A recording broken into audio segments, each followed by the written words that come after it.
Claudel, tu sais, tu es entrepreneur, tu t'es lancé, tu fais ton parcours, mais très souvent, il y a toujours cette même question qui revient.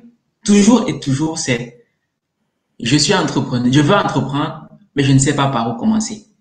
Donc toi, du haut de ton expérience, imaginons qu'un petit frère, une petite sœur, même un aîné vient te dire, bon, Claudel, moi aussi je veux me lancer. Tous les jours, on t'entend parler sur Internet là. Oui, moi, je veux me lancer. Je commence par où? Qu'est-ce que tu lui réponds? Alors, la première chose que je vais faire, c'est une psychanalyse. Et là, je porte la casquette de médecin. Après, je vais l'enlever. Pourquoi est-ce que je le dis? Je le dis parce que il ne faut pas se lancer en entrepreneuriat pour de mauvaises raisons. Il ne faut pas se lancer en entrepreneuriat pour de mauvaises raisons. Parce que lorsqu'on se lance pour de mauvaises raisons, ce sera difficile d'affronter tous les challenges auxquels vous allez faire face. Et ici, je vais essayer de lister les 5 étapes incontournables du parcours d'un entrepreneur. C'est que si vous êtes entrepreneur ou si vous comptez vous lancer en entrepreneuriat, les 5 étapes que je vais lister ici, vous allez forcément passer par ces étapes. Et si vous n'avez pas des bonnes motivations pour vous lancer, à certaines étapes, vous allez abandonner. La première étape du parcours de tout entrepreneur, c'est la frustration. Tous les entrepreneurs qui réalisent des choses très grandes et importantes ont eu une profonde frustration. Parfois, ce sont même plusieurs frustrations en même temps qui les ont poussés à se dire, mais ça ne peut pas continuer comme ça, il faut que je fasse quelque chose. Ça, c'est la première étape. La deuxième étape après la frustration, ce sont les conflits. Parce que dès que vous serez frustré, je prends un exemple, supposons que vous êtes en Occident et vous vous rendez compte qu'il y a le racisme. C'est une frustration.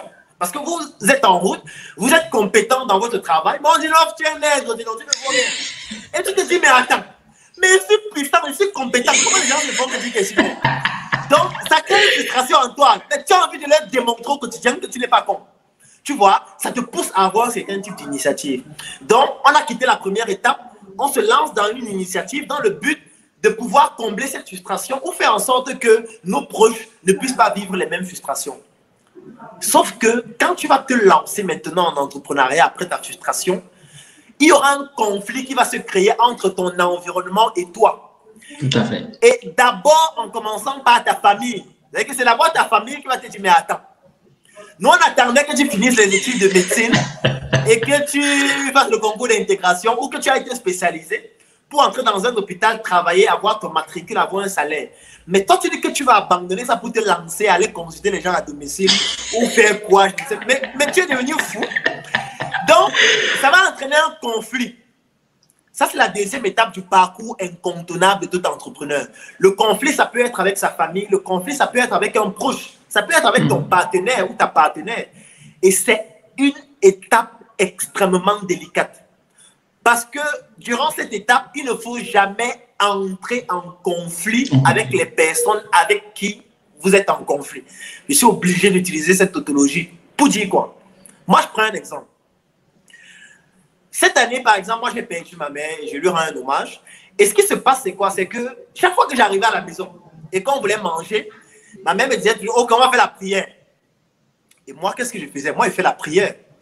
Ça veut dire, je fais mon signe de croix vraiment, puisque je suis catholique. J'étais servant de messe, pendant 6 ans. J'ai servi à l'église, j'ai même failli être prêtre pour ceux qui... J'ai été surpris quand j'ai découvert ça dans ton livre. J'ai failli devenir prêtre. Après le CEP, j'ai fait le concours pour au petit séminaire de Mbalmayo, j'ai eu le concours et je devais devenir prêtre. Donc pour dire que l'église, vraiment, la Bible, je récite la Bible, j'ai lu la Bible au moins 6 fois. Alors donc pour dire quoi? Sauf qu'après, je me suis déconnecté de la religion. Mais je n'ai pas eu besoin d'entrer en conflit avec elle. C'est-à-dire que quand elle me dit qu'il faut prier, moi, je prie. Tu vois, je n'ai pas besoin de lui dire que la prière, ça ne sert à rien. Vraiment, Jésus, c'est les colombes et tout ça. Non, je ne veux pas faire genre de débat avec elle. Donc, ce que je fais, c'est que je prie normalement. En finit de prier, je fais mon signe de croire que vraiment, Seigneur, bénisse ce repas et tout ça. Même si je sais que ça n'a aucun impact sur le repas.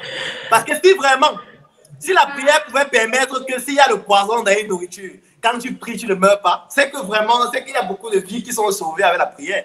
Mais sauf que si elle met le poison dans ta nourriture maintenant, je te dis que j'ai mis le poison. Et je te dis que prie. Oui. Je te dis de prier. Le poison va partir. Personne ne va manger. Ça veut dire que même toi, à ce moment, tu ne crois plus là. Tu crois plus. La prière, si ça ne marche pas, il va mourir. Donc, moi, au fond, je sais qu'à un moment donné, les trucs de prière, là, ça marche pas. Du moins, ça ne peut pas marcher seul. Il faut associer le travail, il faut associer des choses physiques et palpables. Mais je ne veux pas débattre avec mes parents sur ça, tu vois.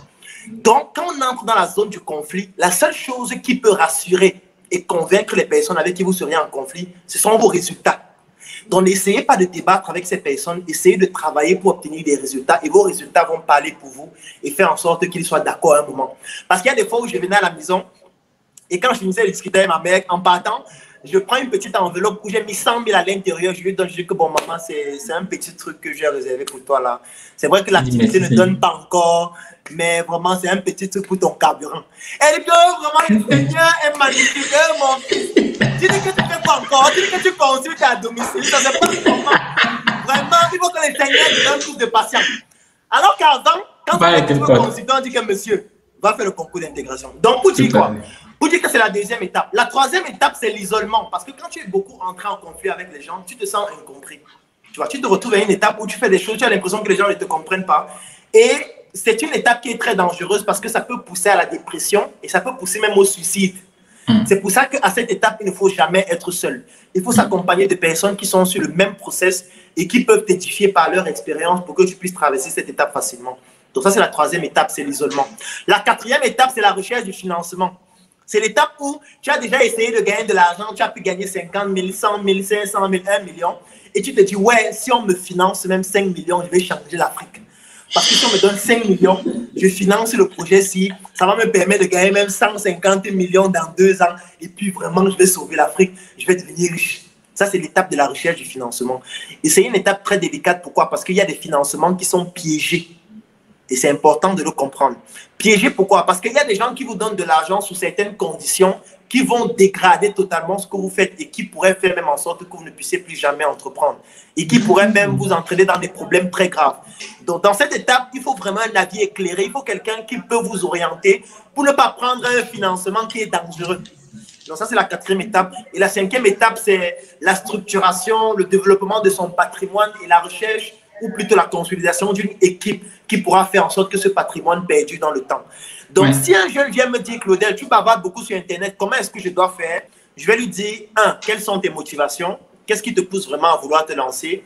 2, est-ce que les 5 étapes que je viens de lister là, est-ce que tu es prêt à affronter tout ça? Et 3, si tu réussis vraiment à identifier un problème dans la société et que tu as des compétences ou que tu as la volonté d'acquérir des compétences qui vont te permettre de pouvoir résoudre ce problème et en faire de cela ton projet, vraiment, lance-toi, gars. Et de toutes les façons, la plupart des entrepreneurs n'ont pas besoin qu'on leur dise de se lancer. Pourquoi? Parce que quand tu es frustré, tu vas te lancer. Ou tu vas essayer quelque chose. Parce que la frustration va te pousser à te lancer. Maintenant, peut-être tu vas commettre des erreurs, peut-être il y a des blocus que tu vas avoir et tu vas dire, ouais, pour tel blocus, comment est-ce que je peux faire pour pallier à ça? Mais en réalité, lorsque tu es déjà frustré, tu as envie de te lancer. Ou du moins, c'est quelque chose qui va bouillonner en toi. Tu vas toujours vouloir te dire, non, le patron là, il m'insulte tous les jours. Vraiment, le salaire qu'on me donne là, ça ne correspond pas à la valeur que je mérite. Donc, tout ça, ce sont des frustrations qui, à un moment donné, te font songer à l'idée de te dire, OK, est-ce que je ne dois pas me lancer? Et puis voilà, maintenant, tu as juste besoin du canevas, de la bonne motivation, de la stratégie et de la communauté qui va t'accompagner. Ma personne.